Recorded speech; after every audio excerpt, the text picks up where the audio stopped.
मैंने बताया कि हम लोग एटा ज़िला में 8 साल थे और एटा ज़िला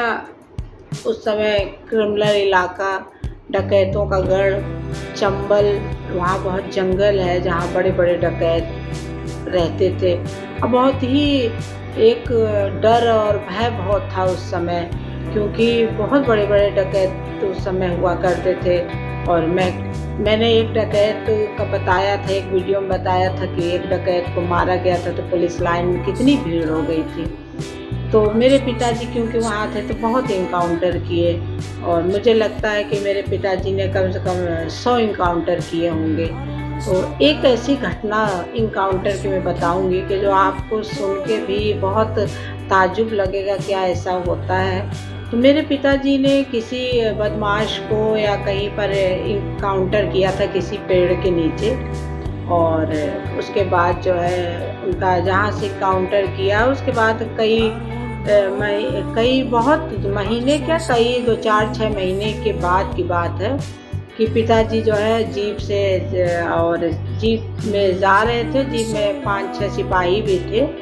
और वहाँ से गुजर रहे थे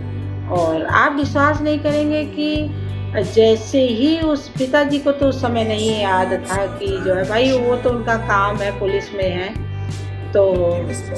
जिस पेड़ के नीचे पिताजी ने उस का एनकाउंटर किया था बदमाश का, और पिताजी जैसे ही रोड से निकले पेड़ के जस्ट जैसे ही पास से गुजरे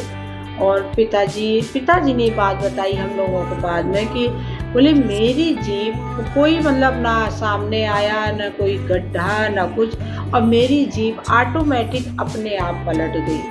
और पलट के जो है जो रोड है, रोड से जो है नीचे की ओर जहाँ पेड़ था जो है, जहाँ पेड़ के नीचे एनकाउंटर किए थे और वो जीप पलट के और कई उसमें पलटी जो है पूरी पलटी खा के फिर पलट के जो कम से कम 5-6 बार जीप पलट के और पेड़ के ही नीचे जाके रुकी। और जब पलट गई फिर संजोग मतलब भगवान की ऐसी कृपा थी कि कुछ हुआ नहीं या कुछ मतलब जीप जली नहीं या किसी को मतलब चोट भी बहुत नहीं लगी, थोड़ा बहुत तो अब इतना जीप पलटी है तो किसी को हल्का फुल्का लगा था बस। और जब पिताजी जीप पलट गई तो उसके बाद भाई जो भी पहले निकलने के आगे पीछे जो भी निकला धीरे धीरे सब लोग निकले, फिर उसको जीप को सीधा किया गया और जब वो जीप को सीधा गया और पिताजी ने जब वो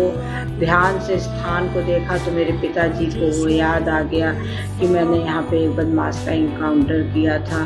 और तो होता है कभी कभी ऐसी घटनाएं हो जाती हैं, क्योंकि आप हम लोग तो जिस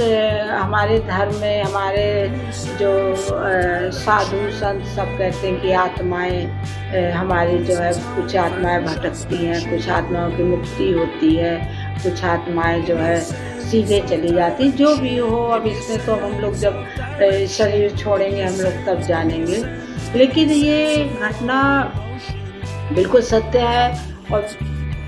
बिल्कुल सही है। तो इसका मतलब मेरे पिताजी ने बाद में कहा बेटा ये वही आत्मा थी और जो है और उसने मुझको देखा होगा भाई एनकाउंटर तो मैंने किया था। और बोले ये जीप जैसे कोई खिलौने वाली जीप नहीं है कि ऐसे पलट गई 4-5 बार पलट गई उसके बाद जो है न जीप को बहुत नुकसान हुआ ना हम लोग को नुकसान हुआ। तो ये तो ऊपर वाला है जिसने बचाया, नहीं तो उतने में तो जीप में आग भी लग सकती थी और ज़्यादा चोट भी लग सकती थी, कुछ भी हो सकता था। तो ऐसी भी घटनाएं हो जाती हैं, क्योंकि है बहुत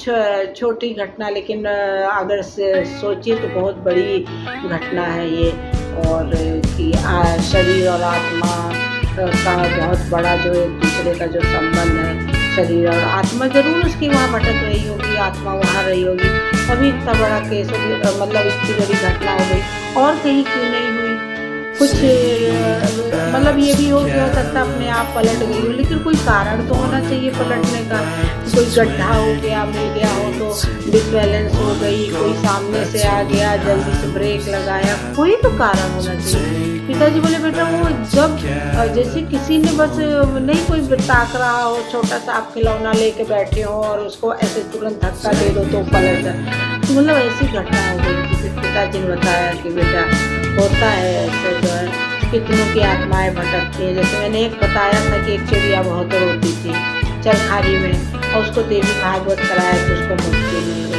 तो ये होता है जो है, बहुत हम लोग पंडित और तांत्रिक लोग के पास जाते हैं तो कोई ना कोई उसका समस्या और उसकी कोई जो है